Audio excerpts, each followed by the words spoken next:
Bonjour à tous, je suis Johan Marchal de Vénatech, et aujourd'hui nous allons parler de la correction acoustique des cantines et restaurants scolaires. Allez, c'est parti.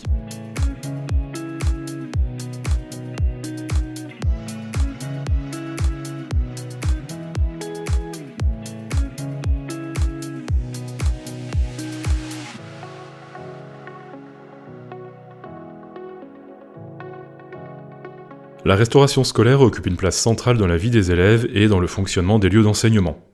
Chaque jour, ce sont ainsi plus de 6 millions d'élèves qui prennent leur repas à la cantine, soit plus d'1 milliard de repas servis chaque année. Ces espaces sont souvent très bruyants, conversations multiples, déplacements des élèves, bruit de vaisselle peuvent rapidement créer un niveau sonore élevé, amplifié par la réverbération dans les grands espaces.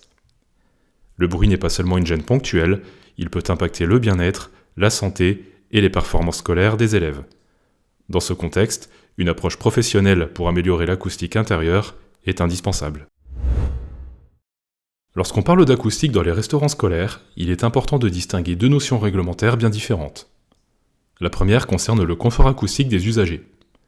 En France, les cantines scolaires sont soumises à l'arrêté ministériel du 25 avril 2003 relatif à l'acoustique des établissements d'enseignement. Ce texte impose des objectifs de performance acoustique du local, notamment en matière de durée de réverbération. Concrètement, il s'agit de limiter la propagation du bruit dans la salle afin de favoriser l'intelligibilité de la parole et d'améliorer le confort sonore global. Selon le volume du local, la durée de réverbération visée se situe généralement entre 0,4 et 0,8 secondes.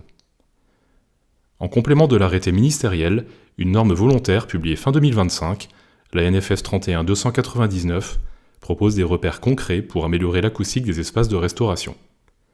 Elle sert aujourd'hui de guide pour concevoir des cantines plus confortables en venant compléter les exigences réglementaires.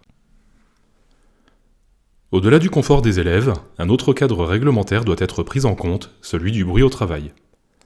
Les agents de restauration, qui évoluent quotidiennement dans ces environnements souvent très bruyants, sont concernés par la réglementation du Code du travail relative à l'exposition au bruit. Cette réglementation vise à prévenir les risques pour la santé, notamment les troubles auditifs, la fatigue ou encore le stress.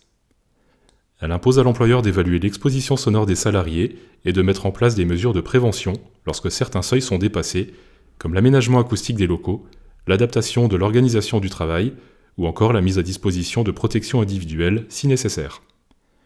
Vénatech a consacré une vidéo complète à la problématique du bruit au travail. Vous trouverez le lien dans la description. Une étude acoustique d'une cantine scolaire démarre par une analyse du programme et des usages.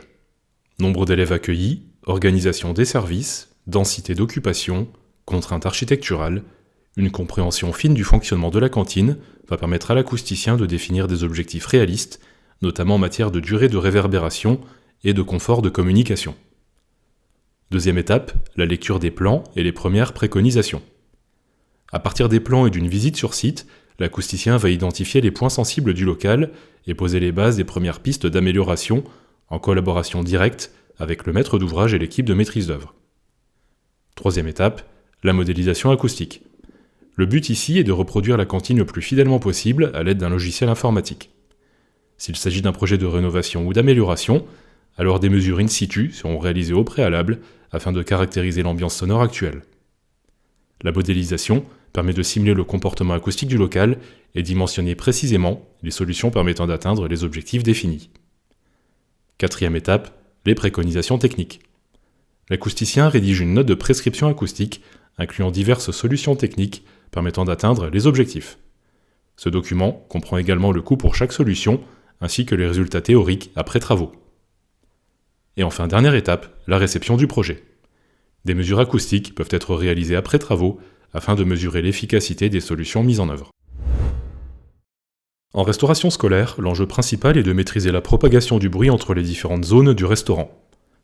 Il s'agit de favoriser une atténuation acoustique progressive au sein du volume, afin de limiter la diffusion des niveaux sonores générés dans les zones les plus actives. Cette démarche s'appuie sur une organisation et une sectorisation adaptée des espaces, complétée par des traitements absorbants et des éléments acoustiques intermédiaires permettant de contenir le bruit à la source. Les préconisations acoustiques les plus communes peuvent inclure des plafonds suspendus, des panneaux muraux absorbants, ou encore des doublages et séparateurs de mobilier positionnés de manière stratégique. Et voilà, c'est tout pour cet épisode. Comme vous l'avez compris, la correction acoustique d'un restaurant scolaire nécessite une approche globale basée sur une bonne compréhension du lieu et des usages attendus. Venatech a réalisé de nombreuses études de correction acoustique et se tient à votre disposition pour vous accompagner pas à pas dans votre projet. Si vous souhaitez en apprendre davantage sur ce sujet, vous pouvez consulter notre article en accès libre sur www.venatech.com. Vous pouvez également contacter un acousticien pour lui présenter votre projet et bénéficier d'un chiffrage personnalisé. De mon côté, je vous donne rendez-vous prochainement pour un nouvel épisode. Merci de nous avoir écoutés et à très vite.